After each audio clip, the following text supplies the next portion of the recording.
This morning we are in a series, our third week of a series called The Power of Words. And we've been looking at the effect words have on our everyday lives.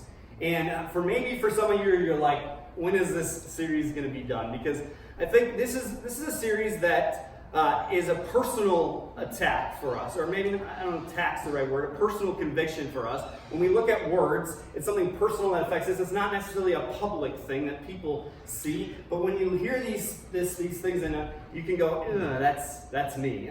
I say those things, or I do those things, and so it can be hard for us to hear those things. And so, as good as the series might be, you might be ready for it to be done, and it's not. So, but today we're going to be, if you have your Bibles, go ahead and open them up to Proverbs. This is going to be our key verse for the day, Proverbs 15.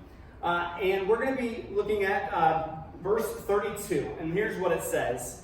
If you reject discipline, you only harm yourself. If you listen to correction, you grow in understanding. If you reject discipline, you only harm yourself. But if you listen to correction, you grow in understanding. This is a difficult one. We're going to be talking about probably one of the most difficult things that I think we face. I think we are terrible at giving this, and we are terrible at receiving this, and that is correction, or criticizing someone. We are awful at this. We are awful at giving constructive criticism, and because we are awful at giving it, nobody likes to receive it because we're not very good at giving it in the right way. And so what I want to do today is I want to look at, from a godly perspective, what it means and how we should. So today's message is going to be a little bit different. I wanted to be completely practical today. I wanted to, if you take notes, take lots of notes. If you don't take notes, maybe you should write down a few things, because if you are like me and you struggle receiving criticism, or you struggle giving criticism in the right way to people, you and I are in the same boat, and we could learn a few things. Because here's the thing, is if you want to avoid criticism, there are three ways to do it, okay? 3 ways. Do nothing, say nothing, and be nothing. Okay? And even I kind of laughed when I wrote that down, because I was like, if you don't want to be criticized, then do nothing of significance, or nothing literally in general, right? And say nothing. Don't say a word. Just be silent. Because somebody will take what you say and not like it. And be nothing of significance. Don't think you want to actually have aspirations for your life and want to do something significant with your life, because people are going to criticize you for that. But then I kind of laugh, because if you don't do anything either, if you're, you don't decide, I don't know what I'm going to do with my life, I'm not going to work, I'm just going to live with my parents forever, then you're going to get criticized for that too. So really, unless you are not breathing, and I would believe that we all are breathing in this room today, you're going to be criticized. And that's just a fact. That's the reality of it. And once we get past that, we can really understand the goodness of that. And that there's actually growth and understanding that comes from that. So, if we realize that criticism is actually healthy, that correction is actually a good thing for us, it can change the way we give and receive it. And that's the point of this whole thing. So if we look at how this works, so godly ways to give criticism, number 1 is deliver it with love and patience. Deliver it with love and patience, not with hateful or name calling, not out of hatefulness or name calling.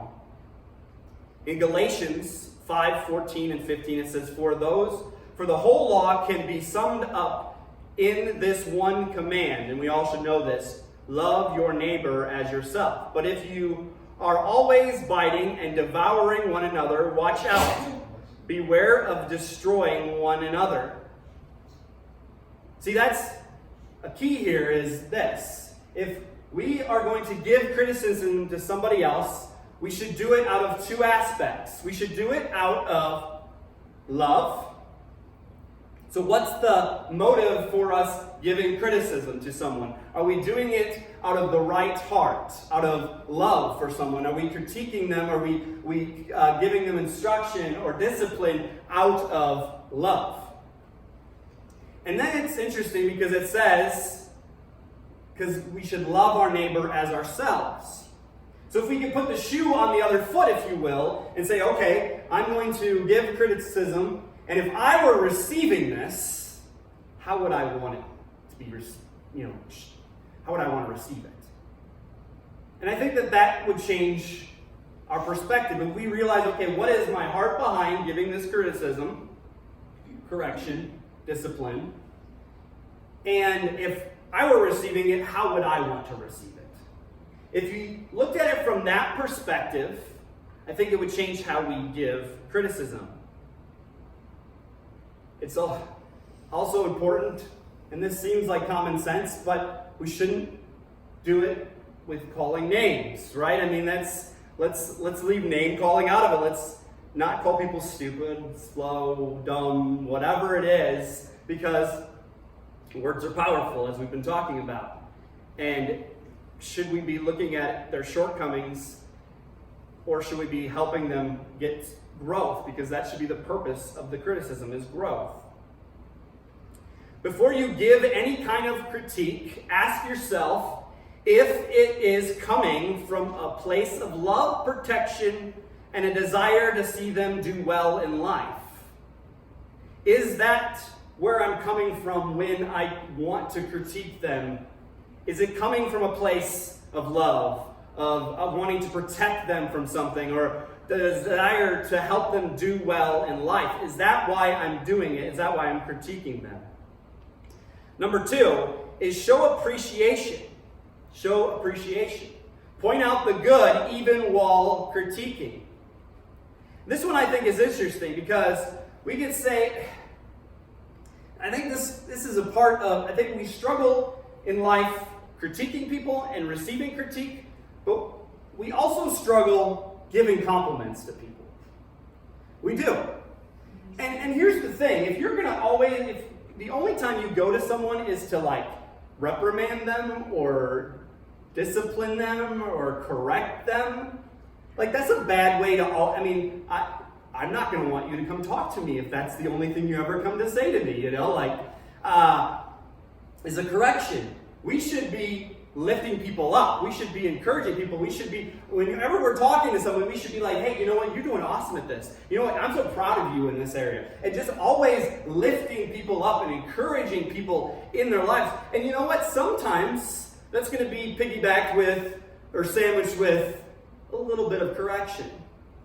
But I think they'll receive it differently when that's the case, right? If you're a person that they look to and say, this person's always lifting me up. This person's always trying to build me up and make me better, and I feel good when I'm around them, and I have my self-esteem goes up, all of those things, I feel good. Then they're probably going to be more likely and more open to receiving criticism from you because you know what? They care about me. Because ultimately that's the point. If someone feels that you care about them, you're lifting them up. And you know what? Maybe you're going to correct them in a certain way. So this shouldn't be a one-time thing encouraging them. We should encourage them more than we challenge them. We should encourage people more than we challenge them. And I think that's for us to understand. If you only come in criticism and never in compliment, there is a problem. That in lies the problem. We should come with the right heart. We should come in the right timing, and we should want to build them up. Number 3, be honest, but not cruel.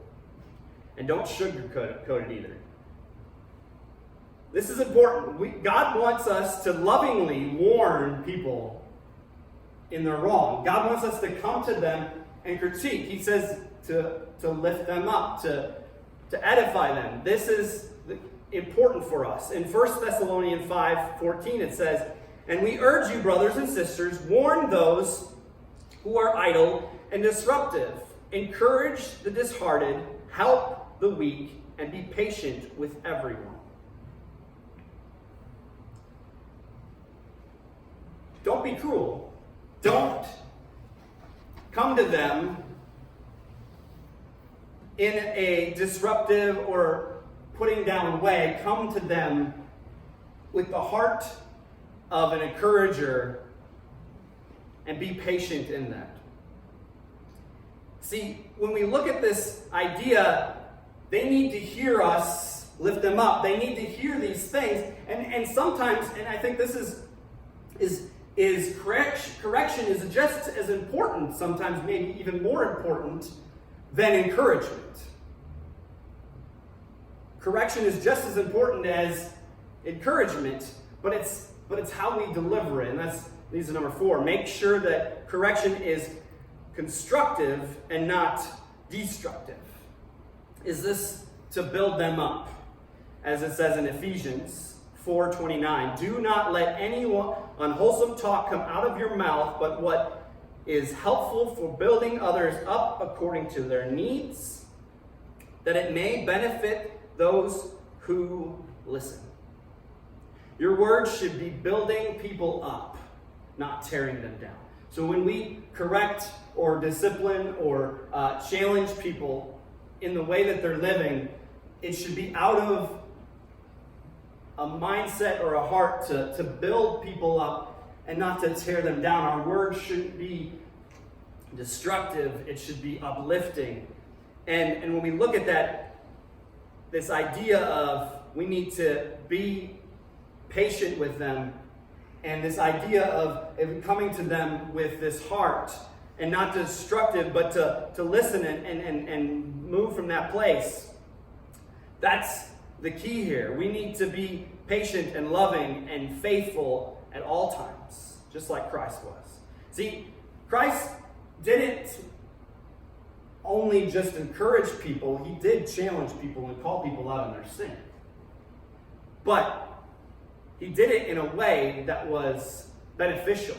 He did it from a place where they knew he was doing it for their benefit, for their health, for the benefit of their life and the encouragement of them. And that's the mindset and the heart that we should have as well, is we're doing it to lift people up. And those are 4 ways that we can give criticism to people. We can show them this is maybe where they struggle or need help in, but that we can do it in a loving way.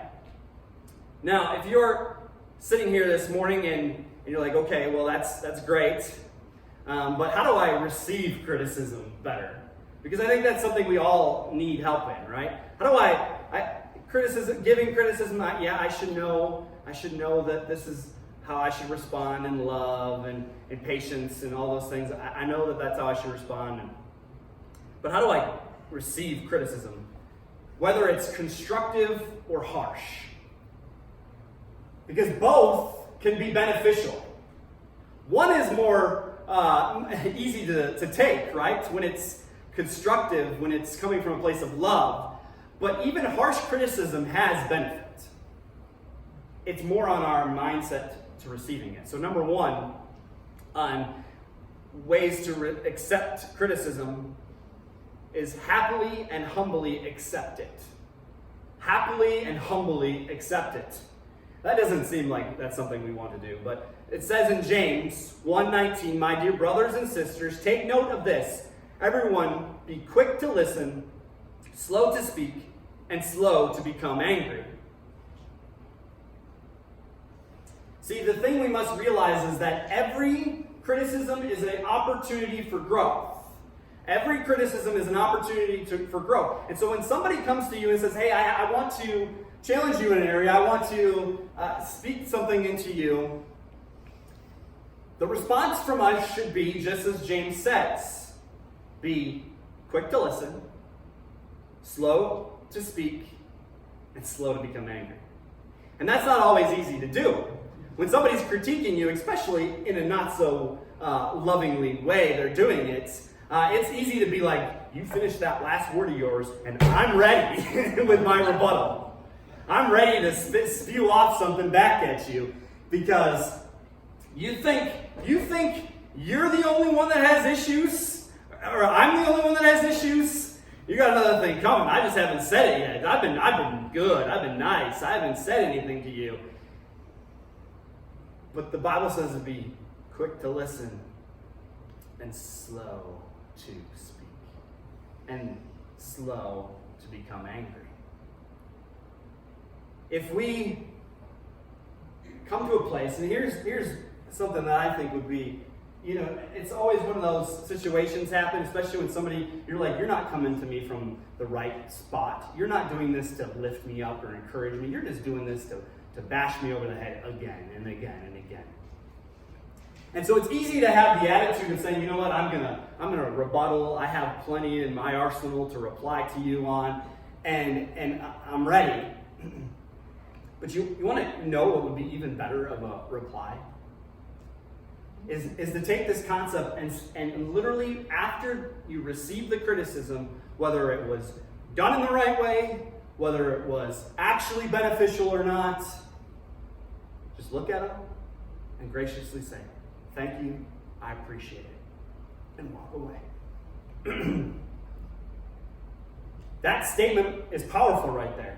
And anybody who's coming to you in a positive way, or especially in a negative way to critique you, if that's your only reply, drop the mic, I think. I think that's a drop the mic moment right there, because that's not how we respond to things. When we get defensive and we reply out of anger back to them, and if we just graciously say, you know what, thanks, I appreciate your input, and you walk away, that's easy for me to stand up here and say, but in a situation it's difficult to do. But I think the power behind that, not only for you, because we end up always saying something we regret and wish we hadn't, and even more so, probably something we wouldn't want our Christian friends and family to know about, or unfortunately God sees everything, and so he would know exactly what we say. And it's easier to be quiet sometimes. And this may be the best response for you if you're a beginner in this and you're not good at this, and you just need to say, you know what, I'm not good. I'm gonna go back at people when they say things, and to bite your tongue and just say thanks and walk away. Until you're good at actually having a constructive conversation back, and you're not going to come back to them in anger or just blast off on their faults when that's not the point of the conversation, then just walk away by saying thanks, I appreciate it, and leaving it at that. If you're not receiving criticism in your life, it's not because you don't deserve it.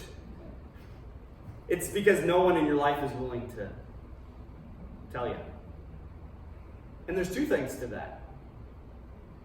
It could come from a place of, every time I try to say this to somebody, they come back at me, and I'm coming to them because I care about them, and I see something in their life that maybe they could, work on, and they just bite my head off every time I do it. So I'm not going to go to them and share what they need to hear, and they're going to walk around with the kick me sign on their forehead because they're unwilling to hear anything I have to say.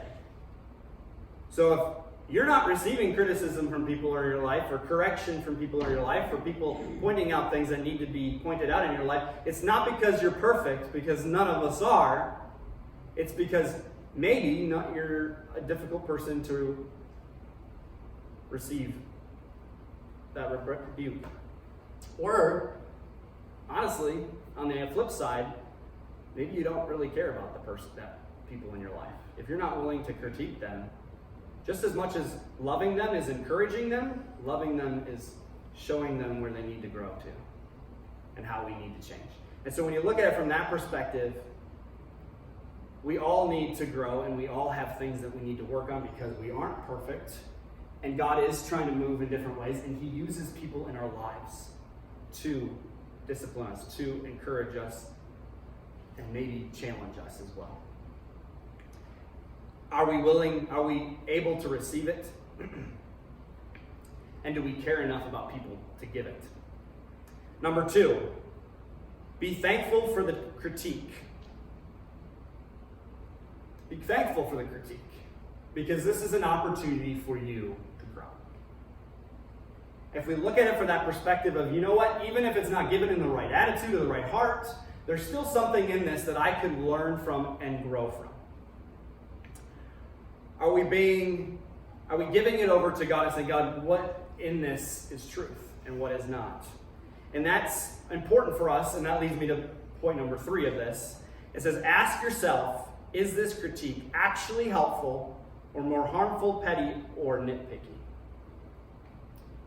When somebody critiques you, when somebody gives you discipline, when somebody speaks something in your life, look at the situation and say, okay, afterwards I'm going to walk away and I'm going to reflect on this. I'm going to come to God and say, God, is this helpful? Is this truth? Is this actually something that I could work on and benefit from? Is this nitpicky, or is this something that's petty or harmful to me? And if it's helpful, then number 4 is apply it. If it's not, give it over to God and walk away and forget about it. Don't even give it another thought. If it's petty or harmful or nitpicky, then just give it over to God. But if it's actually helpful, if there's something in your life that you need to work on, then apply it. Do something about it. Criticism is there to help us and make us better. Even harsh criticism is the same way. Anyone who has done anything in their lives have received criticism. And I was thinking about this, and I'm a huge sports guy, so I was thinking in the terms of sports. And some of the greatest athletes that ever have lived have had to endure amazing criticism. For one, unbiasedly, the greatest quarterback to ever live and currently lives, in any era, at any time, Aaron Rodgers. And Elsie's not even here to give me the cheer for that. So, unbiasedly, Aaron Rodgers is one of the greatest quarterbacks to ever live.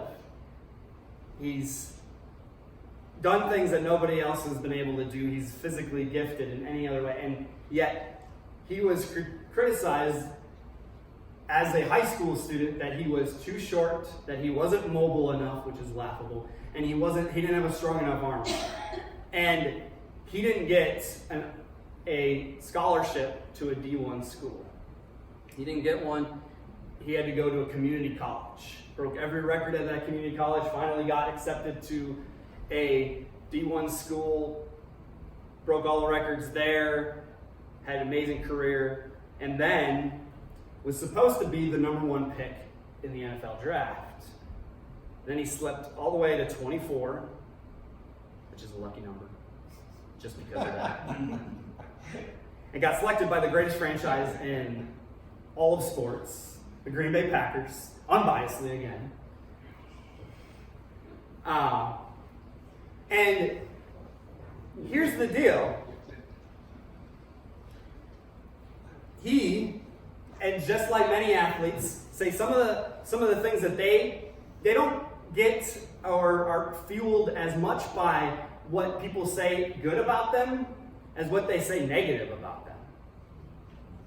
He says, I'm still here, and I got this chip on my shoulder as a I think it's 5-time MVP, Pro Bowler, and 2-time MVP, Super Bowl champion quarterback. I still hear people's voices of saying, you're too short, you're too slow, your arm's not strong enough. And that's the critique I hear. Those are the negative things that I hear people say. And yet it fueled me to become who I am. There's 2 types of people. You can look at that when somebody says something negative about you and go, oh, poor me, right? Oh man, I can't believe you say something like that to me. Like, that's just awful. It's not nice. That's one type of person. The second is you can say, yeah, you might be right now. But tomorrow, you're going to be wrong. Because I'm going to take what you say. It's going to fuel me. I'm going to take the criticism for what it is. And I'm going to learn from it. And I'm going to grow. And that's what's important. We can either have two attitudes. We can be, this is poor me, why is it always pushing down me? Why is always people, criticizing me, telling me what I'm doing is wrong, all these things. Or I can look at it and say, you know what? This is my opportunity today. You might be right today, but tomorrow I'm going to prove you wrong. Tomorrow I'm going to say this is different. We can look at other industries. One of the greatest innovators of the 21st century is Steve Jobs. And yet he was criticized because he didn't get a 4-year degree like you're supposed to. He was strange. And he even, at one point, got fired from his own company, Apple. And instead of going, okay, because they didn't like me and all these things happened, he didn't wallow and complain about it. He just built a different company. And then they bought out that company, and now he's head of Apple again. And you look at these, I could go on and on and on, of these people that dealt with criticism, dealt with people putting them down, and used it to fuel who they became. And realized that, in every failure, in every shortcoming, we can either look at that and go, yeah, that's my weakness, but I'm going to work at it till it's my strength. I'm going to push forward until this is something that people can't say about me anymore. How can something or someone be improved if nothing negative is said? How can we be improved if nothing negative is said? If you only hear positive, your growth is going to have a ceiling a lot more than if you have negatives and shortcomings and things that people push you to. And take that negative and turn it into a positive. That's the key. That's what these people do. That's what successful people do. They take negative and they turn it into positive. We tend to criticize, and here's a big thing. We tend to criticize others where we most are insecure about ourselves.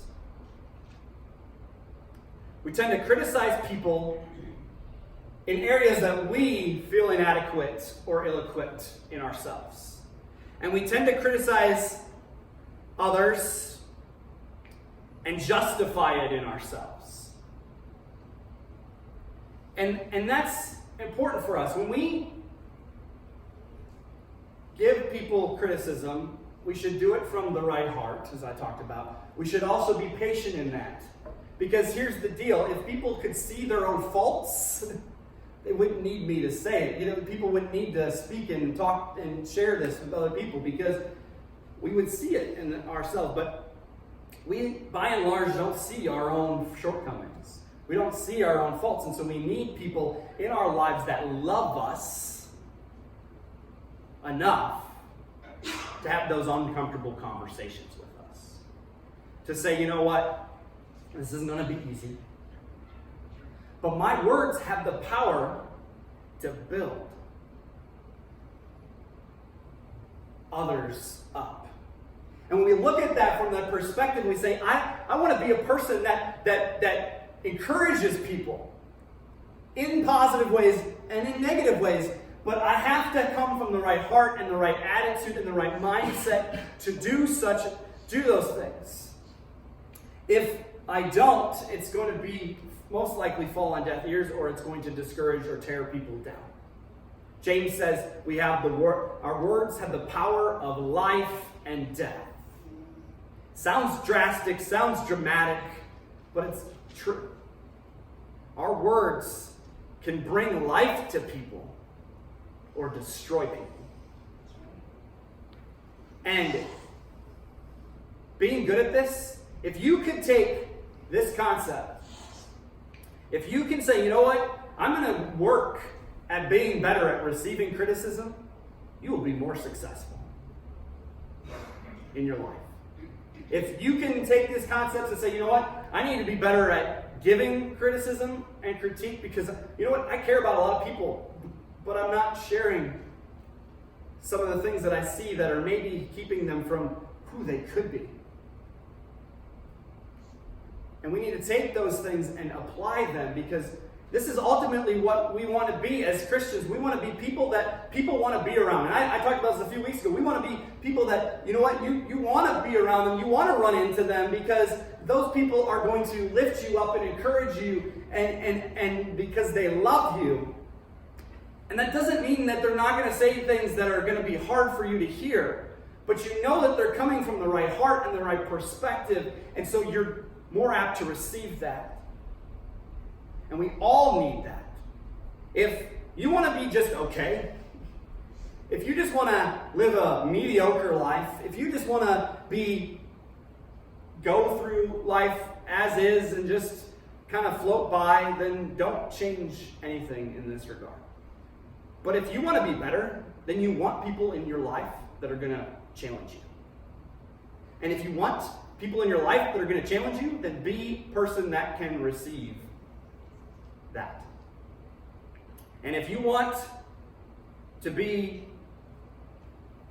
someone who helps build people and gets them to go past anything they thought they were possibly capable of, then you have to be willing to correct, to challenge, to discipline. You can look at a simple analogy of being a parent. I tell my kid not to run in the road, not because I don't love them, because, I don't want them hit by a car. They don't get it all the time, but it's fun. The road is big and it's massive, and I could ride my bike way better than I could on the sidewalk. That's true. But you might not do it as long when you get hit by a car. And that's the truth. When we look at it from that perspective, it's easy to see, okay, as a parent or somebody to correct or discipline our children, we need to train them up in the way they should go. So when they're old, they don't turn from it. We need to help them understand what is right and what is wrong. How is it any different for anybody else in our lives? That's what the church should be, a place where it's safe to come and say, this is where I struggle, this is who I am, this is the difficult things I'm going through, and have people that are going to lift you up every time you walk in that door, and are also going to be there to help you grow. But we have to want to receive that. We have to realize that criticism, that correction equals growth, equals change. No matter how it's given, but maybe we could learn to give it better. Let's bow our heads, close our eyes. Heavenly Father, I just thank you for today. I thank you for your word and your truth and the life that it speaks to us. As challenging as it is to know that we all struggle in this area of giving and receiving criticism, God, I just pray that we don't just hear these things and walk out that door. I pray that it transforms us, God, that it changes us, that we take steps today. Maybe we can't take all, I think it was 11 concepts, 5 in the negative, 4 for the positive, 4 for receiving, 5 for giving. God, but maybe we could take 1 or 2. Because sometimes it's hard for us to go, that's overwhelming, that's too much. But God, just give us the conviction to say, you know what, God, where in our lives can we just take 1 or 2 things, one of the 2 or of these principles, and just apply them?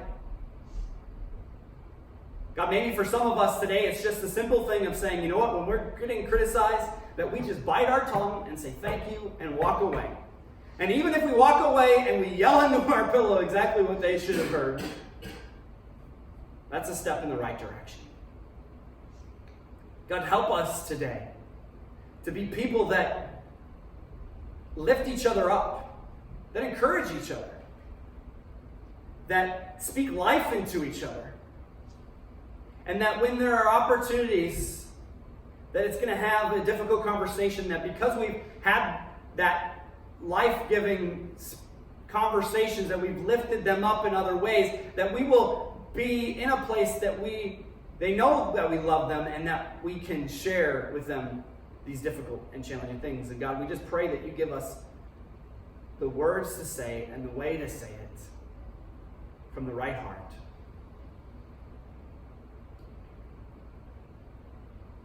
God, we know that if we apply these things, God, that you can transform us, that you can move us further than we ever thought we could go. That our relationships will, amazingly, they will get more in depth, that they will get more intimate, and you will have more connections than when we think, oh, well, if we just say nice things to someone, that's just surface. Not because it's not true and nice to say good things, but God, because sometimes we need to be bold and say more than that. God, I just pray for this church. I just lift us up today. I just pray that as we learn about our words and the power that they have, that we will apply these principles and that we will speak life, that we will build up, that we will not destroy with our mouths. In Jesus' name we pray.